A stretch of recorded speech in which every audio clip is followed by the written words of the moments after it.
근데 보면은 리코더도 들고 있고 뭐 피아노, 건반, 배구, 미술, 축구공 등등등 결국 교대신이 얘기하는 건 다 잘해야 된다 라는 얘기인데요. 저희는 교대신이 돼서 이제 졸업을 하고 임용시험을 봤죠.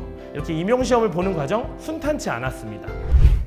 어디게 진로 콘텐츠 어디게 학과 콘텐츠 어디게 직업 콘텐츠 어디게 진학 콘텐츠 어디게 학교의 모든 콘텐츠 어디게 오늘도 디지털 게시판 어디게 초등 티타임 안녕하세요, 송지입니다. 어느덧 24년 상반기 마지막 티타임의 시간이 찾아왔습니다. 방학에는 우리 선생님들도 좀 재정비하시는 시간을 가지시고 저희 초등 티타임도 재정비해서 돌아오도록 하겠습니다. 저희 오늘은요, 디지털 게시판이 어떻게 실제 학교에 설치가 되었는지 예시를 좀 보여드리려고 합니다. 저희가 저번에 수요일에 진행하는 티타임에서 스승의 날 이벤트를 한 적이 있었습니다. 그때 36고등학교가 당첨이 되어서 실제로 학교에 이렇게 죽은 TV를 살리기라는 그 프로젝트를 실천할 수 있게 되었습니다. 이 TV에는 검은 화면만 나왔다고 했는데 저희가 이렇게 오디게를 또 설치를 해드렸습니다. 셋톱박스만 설치를 하면은 이제 매주 다른 콘텐츠들을 저희가 송출을 해드리고 있으니까요. 관심 있으신 분들은 언제든지 문의 주시면 감사하겠습니다. 그럼 오늘의 티마스터 선물은 무엇일까요? 짜잔! 너의 신발은 뭐야? 라는 자아탐색 활동지입니다. 네, 이렇게 보시면 이제 신발이 있죠. 각 칸에는 주제에 맞는 내용이나 이제 글을 채우면서 나만의 신발을 완성해 나가는 활동지인데요. 뒷면은 이렇게 되어 있고요. 센스 있게 교실을 꾸미고 싶으신 분들은 이 활동지를 눈여겨보셔도 좋을 것 같습니다. 자, 그럼 오늘의 팀메이트는 과연 누구일까요? 오늘을 살아가는 힘, 교사 전문성이라는 주제로 강의해 주실 김두섭 선생님을 모셨습니다. 선생님 안녕하세요. 네, 저는 서울 개봉초등학교에서 근무하고 있고 참쌤스쿨에서 활동하고 있는 김두섭이라고 합니다. 네, 너무 반갑습니다. 선생님, 오늘 강연해 주실 주제 간략하게 설명 부탁드릴게요. 오늘 저는 오늘을 살아가는 힘, 교사 전문성에 대한 이야기를 선생님들과 나눠보려고 하는데요. 선생님들의 오늘 하루가 어땠는지 이야기를 나누면서 내일을 준비하는 전문가로서의 교사, 그리고 나만의 전문성을 레벨업 하는 방법에 대해 함께 이야기 나눠보려고 합니다. 오늘 선생님들께서 굉장히 힐링의 시간을 가지실 것 같은데 그럼 바로 강연을 시작을 해보도록 할까요? 초등 티타임!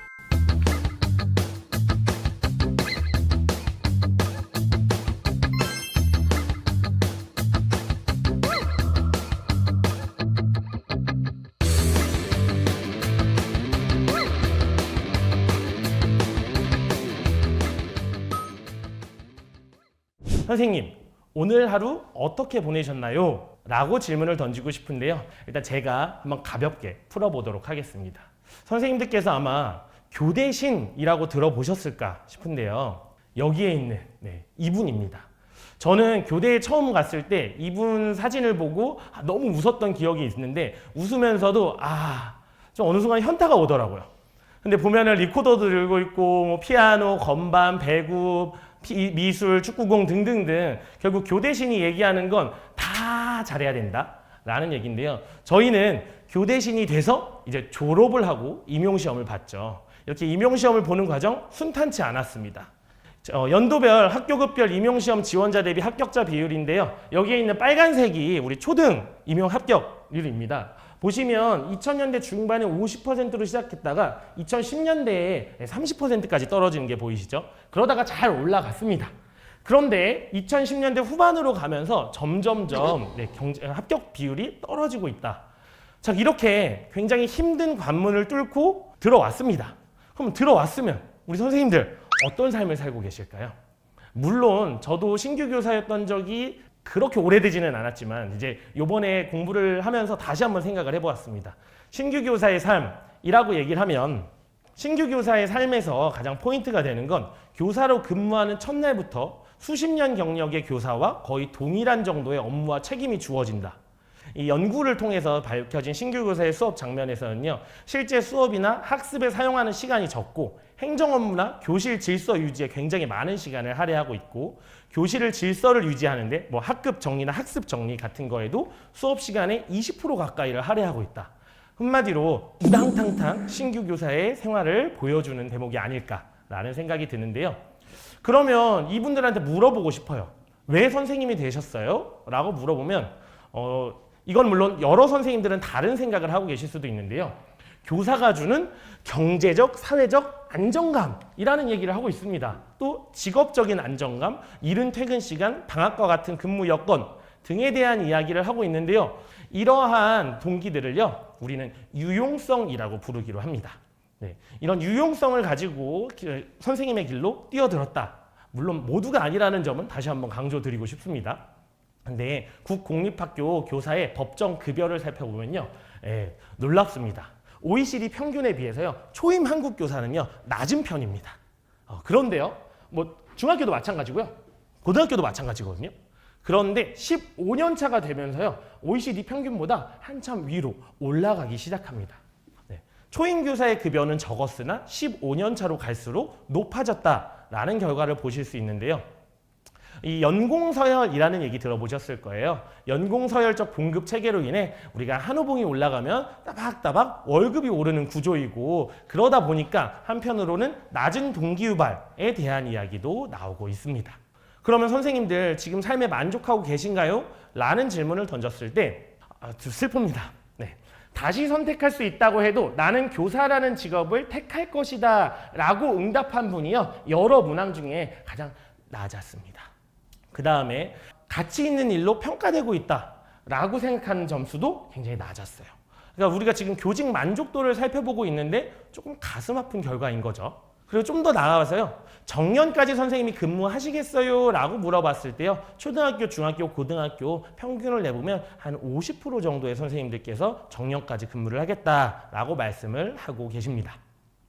그래서 만약에 선생님이 교직을 그만둔다 라고 하면 왜 그만두실까요? 라고 이야기를 해봤을 때는요, 교권 침해 사례 증가에 따른 교수 효능감 저하로 그만두겠다라는 비중이 가장 높았고요. 또 그 다음엔 행정 업무 과다로 인한 직무 스트레스로 인해 나는 그만두겠다라고 이야기하는 응답들도 있었습니다. 또 초등에서만 조금 더 높게 나타난 현상인데요, 학생 및 학부모와의 소통의 어려움을 들고 있는 선생님들도 계셨습니다. 이렇게 지금까지 살펴본 내용들에 의하면 우리 선생님들께서 그렇게 이 교직이라는, 교사라는 삶에 만족하고 있지 못하신 부분도 많다라는 걸 확인하실 수 있는데요. 그러면 우리가 교사를 보는 관점으로는요, 성직자적 관점, 전문가적 관점, 노동자적 관점, 이 세 가지가 대표적인 관점인데요. 오늘 제가 강조하고 싶은 건 여기 두 번째에 있는 전문가적 관점인데요. 교사의 업무 분류별 시간 소요 비중을 살펴보았습니다. 일단 가장 높은 건요, 초등이나 중등이나 둘 다 수업의 비중이 높았다라고 보여지는데요. 반대로 두 번째로는 초등 같은 경우는 수업 준비와 평가가 높은 비중을 차지하고 있었던 반면, 중등에선 또 학교 행정 업무가 높은 비중을 차지하고 있었습니다. 좀 더 자세하게 세부 업무별 근무 시간을 살펴보면요, 이 탈리스라는 건 지금 OECD 국가들의 세계적인 평균이라고 생각을 하시면 좋을 것 같아요. 그래서 수업 활동에 쏟는 시간이요, 우리가 OECD 평균보다 조금 낮은 시간을 차지하는 걸 보실 수 있는데요. 반면에 OECD보다 좀 눈에 띄게 높은 값들이 있습니다. 어떤 값이냐면 바로 행정 업무입니다. 우리 아까 중등교사 선생님의 삶에도 나타났듯이 지금 행정 업무가 굉장히 큰 포인트가 되고 있다라는 것들, 우리 교사의 삶에서 행정 업무에 대한 이야기도 충분히 많이 다뤄봐야 될 이야기라고 생각을 하는데요. 우리 눈앞의 현실은요, 이러한 교사들의 삶에 던져진 현실이 두 가지로 요약을 해볼 수 있을 것 같습니다. 첫 번째는요, 챗 GPT라는 친구죠. 이 친구가요, 작년부터 굉장히 교육계, 사회 전반을 뜨겁게 달구고 있는 내용이라고 생각을 하는데요. 두 번째는요, 이 자리에 계신 선생님들께서 조금 더 마음 아프게 생각하실 부분일 것 같은데요. 가슴 아픈 사진인데요. 바로 교권에 대한 우리 앞에 현실에 대해서 생각해 봐야 되는 타이밍이라고 생각을 합니다. 이런 눈앞의 현실들에 대해서 이야기를 나눠보았는데요. 조금 분위기를 뒤집어서 저는 이 눈앞의 현실인 챗 GPT한테 물어보았습니다. 오늘 내가 미래 사회의 선생님들, 교사들의 전문성에 대한 이야기를 나누고 싶은데 라고 물어봤는데요. 미래 교육의 방향에 대해서 정리를 해줬고요. 필요한 교사 전문성 3가지를 얘기하고 있었습니다. 네, 우리 GPT가 저에게 추천해준 역량들, 전문성은 이런 내용들이었는데요. 과연 오늘 제가 이제 2번째 파트, 3번째 파트에서 얘기 나누는 내용들은 어떤 내용들이 준비되었을지 한번 생각해 봐 주시면 좋을 것 같고요. 2번째 파트는요, 내일을 준비하는 전문가로서의 교사입니다. 우리 미래 학교 시스템에 대한 이야기를 나눠보려고 하는데요. 네, 2040 미래 학교 시나리오 기반 학교 교육의 변화 방향입니다. 네, 변화 방향은요, 지역 균형, 다양한 형태의 학교, 학교와 지역사회 주도의 교육, 탈학교화 교육이라는 크게 4가지 꼭지로 이야기를 하고 있는데요. 사실 이 4가지는 막 우리한테 엄청 와닿는 내용이 아닐 수도 있어요. 미래 학교에서는요, 우리 대량 교육이라고 얘기할 수 있는 지금의 교육에서 개인별 학습 시스템이나 개인별 학습 계획, 문제 해결형 프로젝트 중심 학습 등과 같은 교육으로 전환되는 학교 시스템을 발견하실 수 있을 텐데요. 이 내용이 지금 미래라고 얘기를 하기에는 오늘날 우리 곁에 충분히 와 있다라고 저는 생각이 듭니다. 또한 교사와 학교는 학생을 평가하고 관리하는 주체, 선생님들이 평가한다라는 주체에서요, 개인별 학습을 촉진하기 위한 조력자나 설계자의 역할을 한다라고 변화하고 있다라고 얘기를 하고 있는데요. 우리가 학생 대상으로 이런 말 많이 합니다. 역량 교육이 굉장히 중요하다라고 얘기하는데, 그 역량 교육이 중요하다만큼 강조되는 게요, 그 역량을 가르칠 교사의 역량도 중요하다라는 겁니다. 이 교사의 역량이 중요한데요, 바로 이 역량을 자기주도성을 바탕으로 키워나가야 한다라고 많은 교수님들, 선생님들이 이야기를 하고 계십니다. 그래서 조금 더 포인트를 잡아서 에듀테크 기반의 맞춤형 교육 시대에 대한 이야기를 잠깐 다뤄보도록 하겠습니다. 이 디지털 전환 시대에 에듀테크가 확산되고 맞춤형 교육의 관계를 고찰할 필요가 있다라고 합니다. 그래서 디지털 전환 시대에 이 에듀테크도 잡아야겠고 맞춤형 교육도 잡아야겠는데, 이걸 어떻게 관계를 맺을 것이냐에 대한 고민이 우리가 이제 미래를 준비하는 고민이어야 한다라는 것이고요. 2번째로는 교사의 수업 관리 능력이 증대되어야 한다. 또 개개인에게 맞춤화된 피드백을 제공해야 한다라는 건데, 이 대목을 읽으면서 여러 가지 지금 현재 학교에 다가오고 있는 디지털 전환에 대한 생각을 하실 수도 있을 것 같습니다. 우리가 이제 내년에 되면 AI 디지털 교과서 도입을 앞두고 인공지능이 우리 교육계의 가장 큰 화두라고 생각이 드는데요. 인공지능이 교사를 대체할 것인가? 라는 이야기가 끊임없이 질문으로 쏟아지고 있는 시대에 교사가 이제 수업을 하는 것, 이제 관리하고 이 학생들에게 맞춤화된 피드백을 제공하는 게 중요하다. 근데 이걸 어떻게 하느냐? 그 인공지능을 활용한다라는 측면인데요. 이 에듀테크 기반의 맞춤형 교육 시대는 어떻게 변화할 것인지에 대해서 미리 생각해보는 시간이 필요하다고 생각합니다. 이 교육부에서는요, 교원의 생애 단계별로 핵심 역량을 강조하고 있는데요. 입직기, 성장기, 발전기, 심화기로 나누어서 소개하고 있습니다. 각각의 생애 주기에 따라서 5개씩의 역량을 강조하고 있는데요. 이 역량은 비슷하면서도 조금씩 차이가 있고, 이것에 따라서 다양한 연수들이 개발되기도 하고요. 많은 정책들이 시행되기도 합니다. 필수 교원 역량이라고 하는 여기에 나와 있는 교육과정, 수업, 디지털 활용, 생활지도, 진로지도 등등등이 나와 있는데요. 이러한 역량에서요, 이 왼쪽에 있는 값은요, 필요하다고 생각하는 것들을 체크하신 거고요. 오른쪽에 나와 있는 건요, 그럼 우리가 얼마나 준비가 되어 있는데? 라고 응답을 하신 비율입니다. 그래서 먼저 살펴보면요, 초등에서 필요한 역량은요, 생활지도 역량이라고 얘기하고 있습니다. 생활지도 역량, 그리고 수업 역량, 그 다음 학교 학급 경영 역량이고, 그런데 반대로 살펴볼게요. 준비는 얼마큼 되어 있느냐라고 물어봤을 때는요, 오히려 교육과정에 대한 준비가 잘 되어 있다라고 얘기를 하고 있네요. 조금 상반된 값이 나타나고 있어요. 그 다음에는요, 다행히 수업에 대한 준비 어느 정도 되어 있다. 그래서 교육과정, 수업, 전문가로서 내가 준비가 되어 있다 라는 응답이지 않을까라는 생각을 해보았는데요. 다음으로는 학교와 학급 경영. 초등학교에서는 특히나 학급 경영에 대한 강조가 많이 되고 있죠. 그런데 우리 아까 가장 필요하다고 얘기했던 생활지도는요. 네 번째로 준비되고 있다라는 응답으로 나타났습니다. 이처럼 살펴보는 것처럼 지금 우리 초등학교 학교 현장에서 가장 어려움, 근데 필요성, 어려움 모두 담당하고 있는 건 생활지도가 아닐까라는 생각을 합니다. 전문성 개발 활동에 어떤 주제들에 참여하고 있냐? 이 앞에서 살펴본 것처럼 여러 가지 역량들이 나와 있는데요. 이 역량들을요, 어떻게 준비하고 참여하고 있는지를 살펴봤는데요. 선생님들이 아까 말씀드린 것처럼 이런 OECD 평균에 비해서요, 교과 지식 및 교수법에 대해서 가장 많이 참여하고 있는 결과값을 보였고요. 두 번째로는 생활지도와 상담을 살펴볼 수 있었습니다. 다른 지점들은요, 그렇게 큰 차이가 나지 않는데요. 여기 행정 업무를 살펴보시면요. 행정 업무에서 한국의 평균은 40.9%였는데요. 네, 49% 값을 보이고 있습니다. 이 전체적인 그래프를 봤을 때 우리 한국 전체와 3년 이하가 큰 차이가 나지 않았었는데 행정 업무 부분에서는 유독 큰 차이를 보이고 있다라는 걸 확인하실 수 있을 것 같아요. 이 행정 업무에 대한 이야기는 다시 한번 강조하고 싶은데요.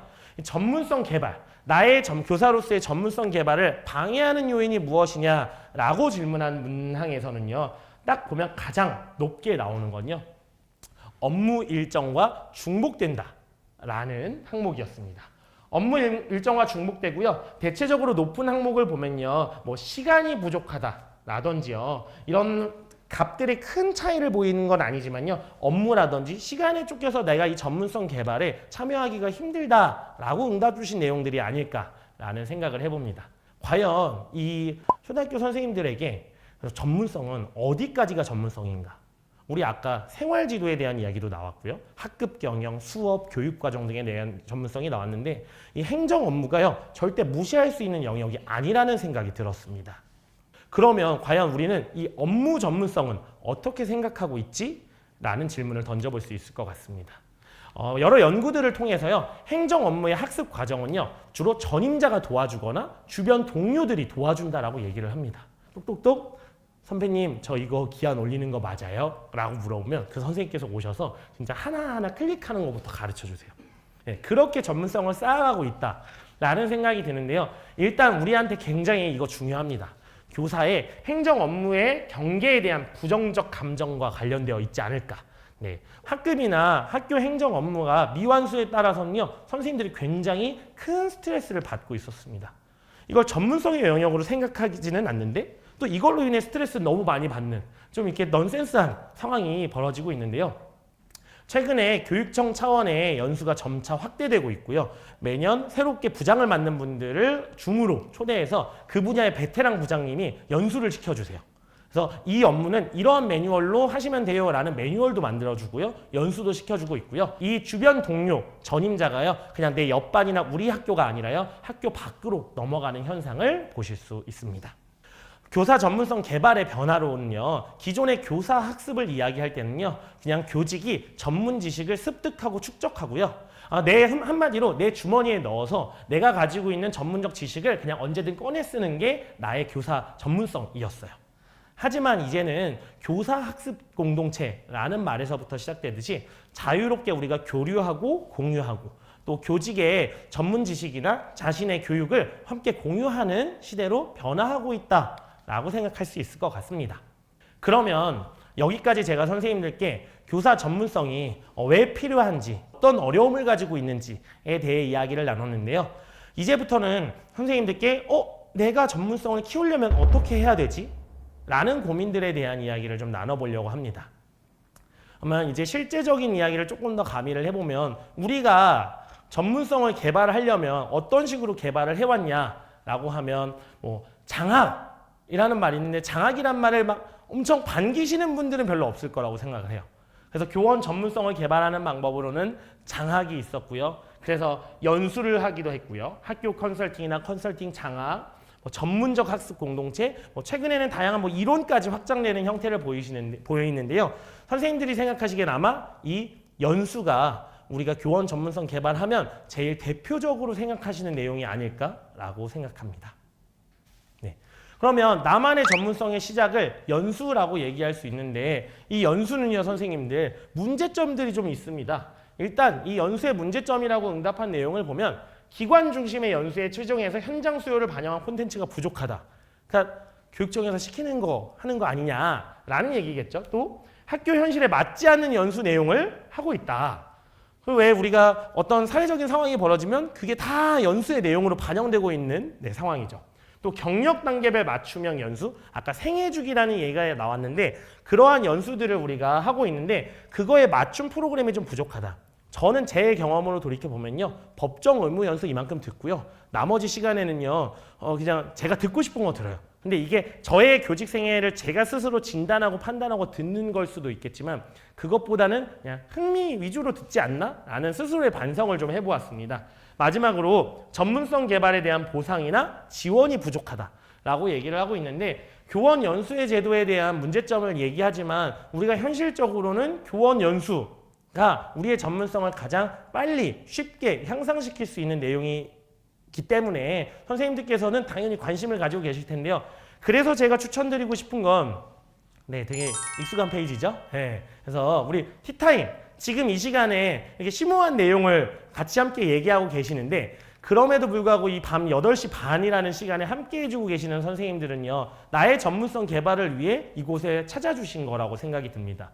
이게 뭐 직무연수로 도움이 되는 것도 아니지만 스스로의 전문성을 어떻게 하면 신장시킬 수 있을까라는 생각을 하셨을 거고요. 지식센터라는 사이트인데요. 이 지식센터는요, 캐리스에서 운영하는 사이트예요. 이 지식센터는요, 각각의 선생님들이 내가 가진 전문성을 나누기 위해 강좌를 등록하고요. 뭐 2시간, 3시간짜리 마이크로 강의도 있고요. 뭐 여러 차시짜리 강의도 있는데 이런 강의를 등록하면 선생님들이 직접 찾아오셔서 수강 신청을 하고 수강을 하시는 형태입니다. 또 직무연수로도 인정이 되고 있는데요. 저는 기존에 시도교육청의 교육연수원이라든지 중앙에서 하는 연수원 이외에도 이렇게 선생님들이 다양한 노력들을 하고 계시고 저 역시도 여기서 강의도 하고 수강생으로도 활동을 하고 있는데요. 하다 보면 너무나 감사한 게 지금 오늘 오신 선생님들처럼요, 본인이 필요해서 찾아주신 분들이에요, 대부분이. 그러다 보니까 수강 의욕도 높고 전문성 개발에 대한 의지도 높다라는 점에서 굉장히 선생님들께서 이러한 다양한 플랫폼들을 활용해 보셨으면 좋겠다라는 생각인데요. 이 전문성 개발에 어떤 유형으로 참여하고 있느냐라고 질문을 던졌을 때요, 가장 많은 비중 중은요, 온라인 강좌였습니다. 온라인 강좌를 통해서 우리 원격 연수겠죠. 원격 연수를 통해서 선생님들께 많이 참여를 하고 계시고요. 두 번째는 전문 서적을 탐독한다. 그냥 책을 사서 읽는 거죠. 전문 서적을 탐독한다. 그런데 저는 이 결과값들 중에서 한 가지 더 눈여겨보셨으면 하는 내용이 있습니다. 바로 교사 네트워크인데요.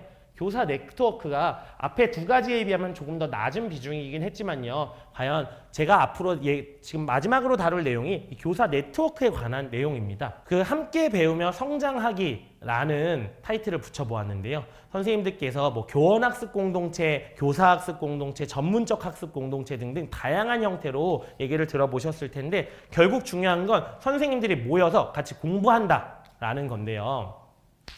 최근에는요, 그냥 단순히 모여서 공부한다 해서 끝나지 않고요. 이거는 서울시 교육청의 정책을 제가 가지고 와봤어요. 서울시 교육청에서는요, 학교안 교원학습 공동체를 꾸려서 우리 계획서를 신청하면요, 직무연수로 인정을 해주고 있습니다. 선생님들 3명 이상만 모여서 3명에서 5명이 모여가지고 우리가 공부를 해요.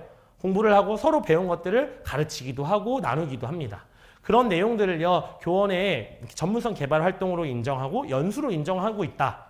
라는 거였고요. 이것뿐만 아니라 뭐 IB, 즉 요즘 화두가 되고 있는 IB라든지 그다음에 AI 디지털과 관련된 내용도 있는데요. 심지어 예산도 지원해 줍니다. 저는 이 부분에서 굉장히 고무적이라고 생각을 했는데 기존의 일방적인 형태의 연수 말고 선생님들 함께 모여서 공부하고 연수하세요. 우리가 지원해 드릴게요. 라는 측면이라고 말씀드리고 싶습니다. 또한 함께 배우며 성장하기를요, 이제 학교 밖으로 눈을 돌려보도록 하겠습니다. 학교 밖으로 눈을 돌려보면요, 제가 이 인디스쿨의 교사 모임들을 좀 페이지를 담아왔어요. 그래서 저희 참샘스쿨도 있고요. 다양한 교사학습 공동체들이 있습니다. 그래서 이런 다양한 교사학습 공동체들이요, 학교 안에서 내가 우리 학교 선생님들과 나누고 전문성을 공유하는 걸 넘어서 이제 학교 밖으로 나가서 전국에 있는 선생님들을 만나서 함께 한다라는 게 저는 굉장히 고무적이었어요. 사실 저도 참샘스쿨에 합류하게 된 것도 그러한 이유였는데요. 이렇게 제가 했듯이 선생님들도 학교 밖으로도 한번 눈을 돌려보시면 어떨까. 또 서울시교육청에서는요, 학교 간 교원학습 공동체도 지원하고 있습니다. 학교 간 교원학습 공동체는요, 여러 가지 영역에서요, 이것도 연구비를 지원해 줍니다. 연구비를 지원해 주고요. 학교 간 여러 학교에 있는 선생님들께서 모여가지고 함께 공부하고 나눠보아라 라고 해서 저 역시도 이 학교 간 교원학습 공동체에도 참여를 해봤던 기억이 있는데요. 선생님들께서 어떻게 하실지 한번 고민해 보셔라 라는 질문을 던지고 싶었습니다. 그래서 선생님들께서 이런 고민을 바탕으로 다양한 시도들을 해보셨으면 좋겠다라는 생각이고요. 이 시도가 그냥 학교 안에서 마음이 잘 맞는 선생님들과 뭉치시는 것도 중요하지만 또 학교 밖으로도 눈을 돌려보면 더 많은 기회가 선생님들을 기다리고 있을 거다라고 말씀을 드리면서 언젠간 여기 화면 속에 계시는 선생님들을 다시 만날 수 있는 날이 왔으면 좋겠습니다. 네, 저는 오늘 이상으로 강의를 마치도록 하겠습니다. 감사합니다. 제가 하나 질문을 드리도록 하겠습니다. 아까 이제 연수를 또 듣다 보니까 흥미로운 주제를 이제 선생님께서 찾게 된다라고 하면서 뭐 반성하게 됐다라고 하셨는데 선생님께서 보셨을 때 흥미로웠던 그런 주제들은 어떤 거였어요? 저는 제가 최근에 이제 흥미롭게 생각했던 건 사실 AI나 디지털과 관련된 내용들에 대해서 연수를 많이 찾아 듣게 되었는데요. 이제 AI나 디지털 같은 경우가 화두가 되고는 있으나 그거 역시도 하나의 방법적인 거라는 생각이 들거든요. 방법적이라는 생각이 드는데 또 아까 살펴본 것처럼 교육과정이나 수업에 대한 연수도 충분히 필요한데 뭐 이런 것들을 제가 흥미에 맞춰서 제 관심사에 맞춰서 듣다 보니까 좀 다른 부분들을 소홀히 하는 건 아닌가라는 반성을 하게 됐다라는 뜻이었고 예, 다 들으면 좋은데 아까 우리 강의 내용에 나왔던 것처럼 시간이 없습니다. 예, 그래서 알겠습니다. 그럼 오늘 또 이제 미처 못한 질문들은 저희가 또 티타임에 카페에 남겨주시면 될 것 같고 오늘 지금 이 시간까지 들어주신 선생님들께 티타임을 하시면서 소감이랑 한마디 좀 부탁을 드릴게요. 네, 저는 개인적으로 저의 전문성 개발하는 활동을 하면서 다른 선생님들께 저의 전문성을 나누어 드리고 선생님들의 전문성을 키워드리고 싶다라는 생각을 늘 했는데요. 선생님들께서 절대 주저하지 마시고 다양한 활동들, 다양한 도전들을 해서 선생님만의 전문성을 레벨업 하는 시간이 되시길 바라겠습니다. 감사합니다. 교육 디자이너가 되라라고 말씀을 하셨는데 그 말 다시 한번 또 이제 말씀을 드리면서 저희 이만 선생님을 보내드리도록 하겠습니다. 긴 시간 저희와 함께 또 그리고 좋은 강연 해주신 선생님께 다시 한번 감사드립니다. 감사합니다. 감사합니다. 저희는 그럼 다음에 이제 오늘은 상반기 24년 상반기 티타임을 마지막으로 끝내는데요. 다음 하반기 때 다시 재정비해서 만나도록 하겠습니다. 그럼 다음에 뵙겠습니다. 초등 티타임!